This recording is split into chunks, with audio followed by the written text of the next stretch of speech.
Baik, Assalamualaikum dan selamat sejahtera pada semua pelajar.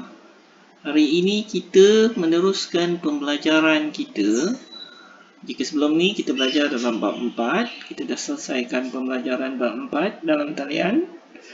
Minggu ni kita akan belajar bab 5. Di bab 5 kita belajar tentang Persekutuan Tanah Melayu 1948. Okey. Dalam tajuk ini kita akan mempelajari 4 subtopik. Okey. Subtopik pertama 5.1 latar belakang penubuhan Persekutuan Tanah Melayu 1948. Subtopik yang kedua, faktor penubuhan Persekutuan Tanah Melayu 1948. Subtopik ketiga, ciri-ciri Persekutuan Tanah Melayu 1948. Dan yang keempat, kesan penubuhan Persekutuan Tanah Melayu 1948. Sebelum itu, mari kita lihat dahulu objektif pembelajaran kita pada hari ini dan minggu-minggu yang akan datang.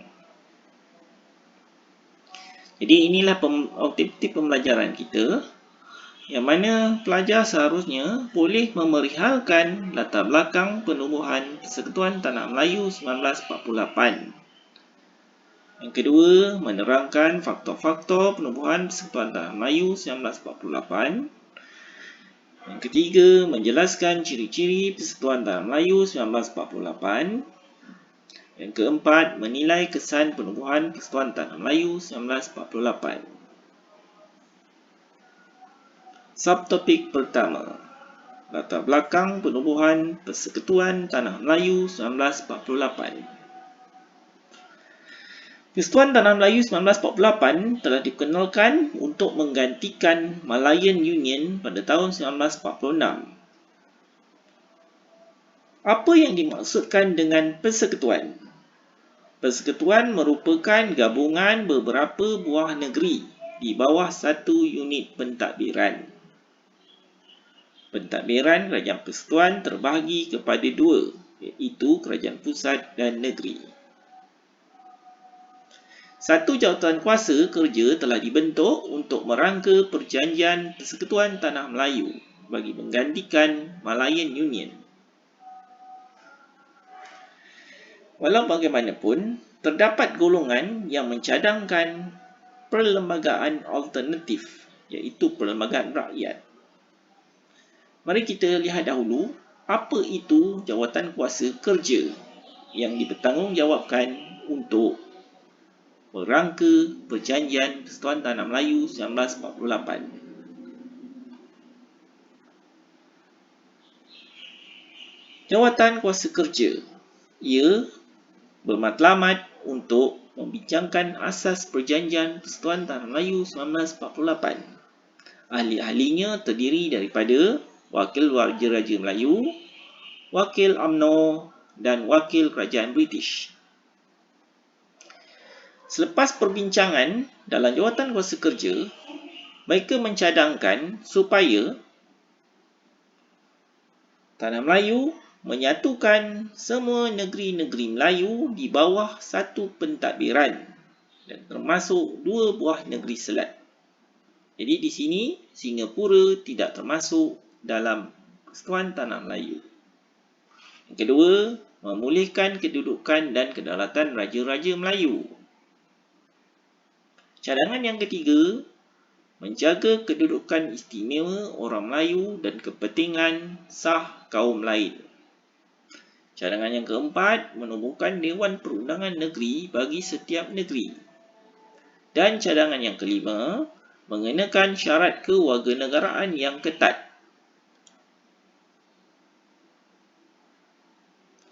Jawatan kuasa kerja mendapat tentangan di kalangan gerakan nasionalis Melayu radikal.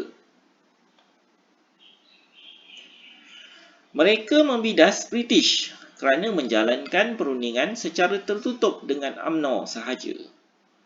British telah mengenepikan Persatuan Kebangsaan Melayu Muda yang daripada menganggotai jawatan kuasa kerja. Golongan ini bergabung membentuk Pusat Tenaga Rakyat ataupun putera. Jadi golongan orang Melayu yang menentang jawatan kuasa kerja itu dikenali sebagai putera. Mari kita lihat siapakah atau apakah pertubuhan-pertubuhan dalam putera. Inilah pertubuhan-pertubuhan Melayu. Mereka dikenali sebagai gabungan putera. Ia terdiri dari Parti Kebangsaan Melayu Melaya, Angkatan Pemuda Insaf, Gerakan Angkatan Muda, Hizbul Muslimin, Barisan Tani Malaya ataupun Batas, dan Angkatan Wanita Sedar, Awas.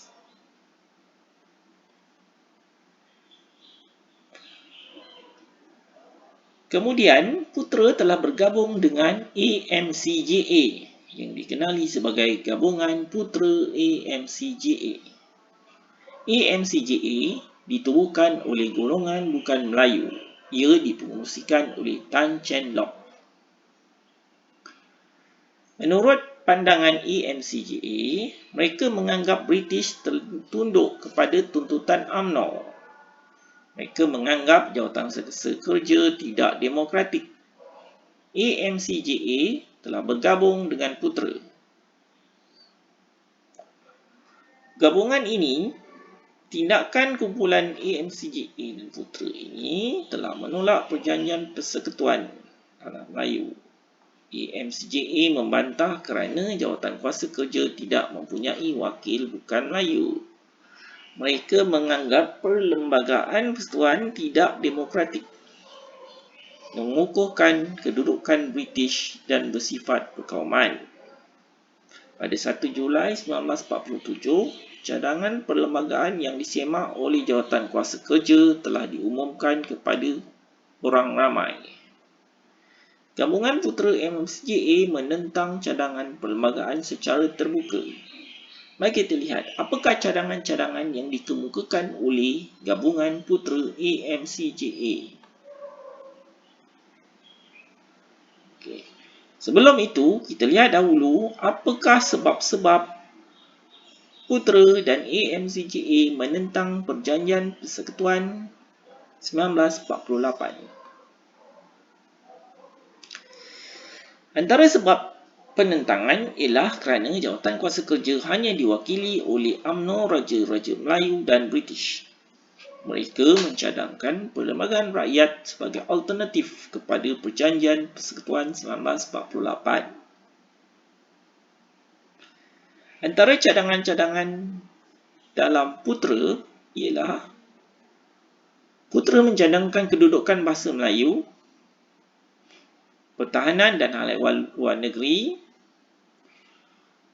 cadangan berkaitan dengan syarat kewarganegaraan tanah Melayu, dan berkenaan dengan bendera dan lagu kebangsaan.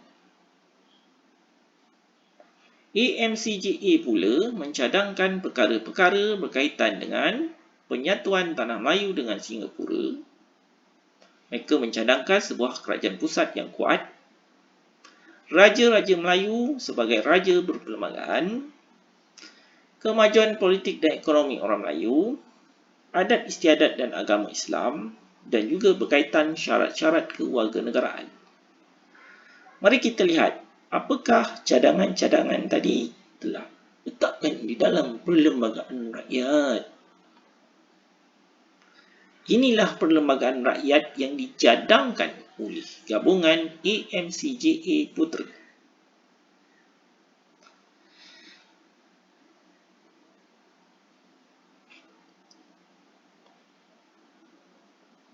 Cadangan pertama, tanah Melayu disatukan dengan Singapura. Cadangan kedua, penubuhan Dewan Perundangan Pusat dan Majlis Negeri.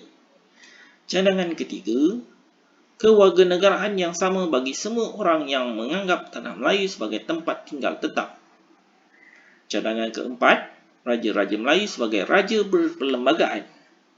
Cadangan kelima, hal ehwal agama Islam dan adat istiadat Melayu diketuai sepenuhnya oleh orang Melayu melalui majlis khas. Cadangan keenam, Perhatian khas hendaklah diberikan kepada kemajuan politik dan ekonomi orang Melayu. Cadangan ketujuh, bahasa Melayu sebagai bahasa kebangsaan dan bahasa rasmi tunggal di tanah Melayu. Cadangan ke-8, hal-ehwal luar negeri dan pertahanan hendaklah menjadi tanggungjawab bersama Kerajaan Tanah Melayu dan Kerajaan British. Cadangan ke-9, kewarganegaraan Melaya harus dinamakan Melayu. Dan cadangan ke-10, warna merah dan putih haruslah dimasukkan sebagai latar belakang bendera kebangsaan Tanah Melayu. Jadi ini adalah cadangan-cadangan dalam perlembagaan rakyat. Tindakan putera AMCGA. Jadi, putera dan AMCGA telah menganjurkan hartal sebagai tanda bantahan. Maksud hartal ialah tindakan menutup kedai dan memberhentikan semua kegiatan ekonomi oleh peniaga. Ia merupakan protes tanpa keganasan. Ini telah diadakan dengan menutup premis yang beroperasi seperti kilang, kedai, sekolah, pejabat dan ladang. Antara tindakan-tindakan dalam hartal ialah meminta supaya semua peniaga menutup kedai sebagai tanda bantahan. Pada 20 Oktober 1947, tarikh dipilih untuk Hari Hartal Semalaya. Menerusi sokongan Dewan Perniagaan Cina, hartal dilaksanakan di bandar-bandar utama di Tanah Melayu.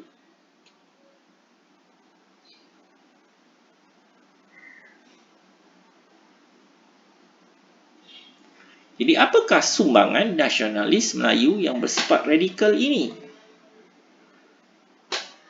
Jadi radikal itu bermaksud golongan yang mempunyai keberanian untuk menentang British secara terbuka dengan membangkitkan perasaan anti-British dalam penulisan-penulisan.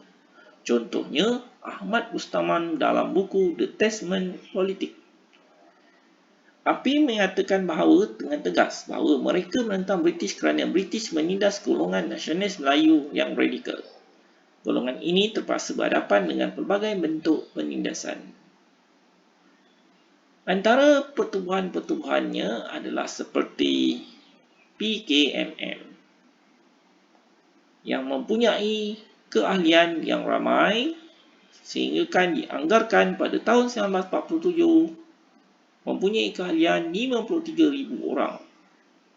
Mereka memperjuangkan pembelaan terhadap ketidakadilan, berjuang berdasarkan prinsip dan falsafah dan bukan sahaja bersifat setempat tetapi melangkaui sempadan-sempadan politik kenegerian.